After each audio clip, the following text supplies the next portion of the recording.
All right, so let's try to use a second derivative test on this function.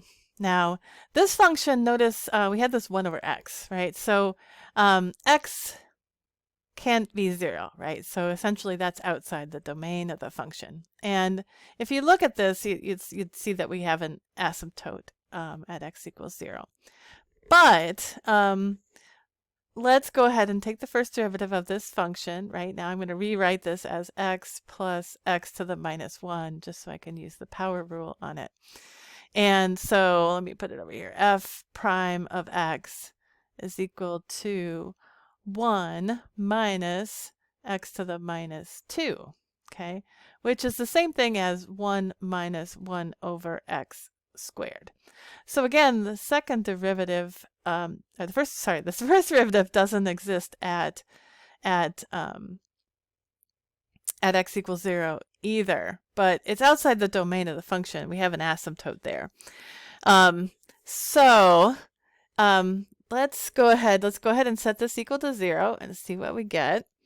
Now, I can rearrange this by adding 1 over x to both sides. And I'll get, let's see, 1 equals 1 over x squared. So x squared is equal to 1. So x is equal to plus or minus 1. I have 2 critical points. So these are my critical points, right, at plus and minus 1. Or I could have listed them out as plus 1 and minus 1. But now we want to take the second derivative and evaluate these critical points. Okay, so the second derivative at x is going to be, I'm just going to take the derivative of the derivative, so the 1 becomes 0 when we take the derivative of it, and then we're going to have a negative times a negative 2, so we're going to get positive 2x to the minus 3. Right, that's the same as 2 over x cubed, right? All right, so now let's evaluate f second derivative at the 2 critical points. So let's plug in, let's do negative 1 first.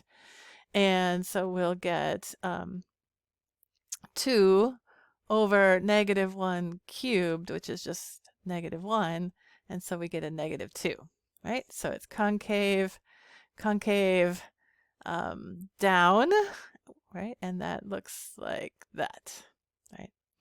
Now let's do the other critical point. The second derivative at positive 1.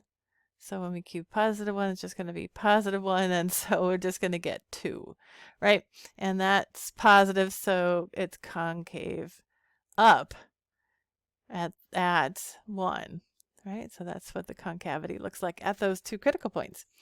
So what does that tell us about those 2 critical points?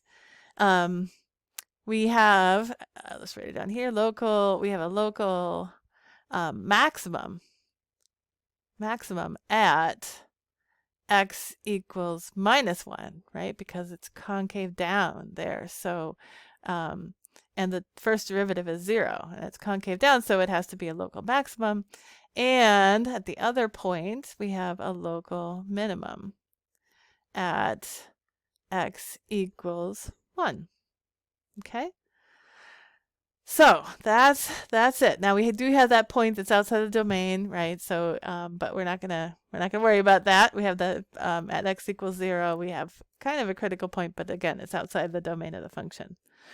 All right. So I'll meet you in the next video for the next example.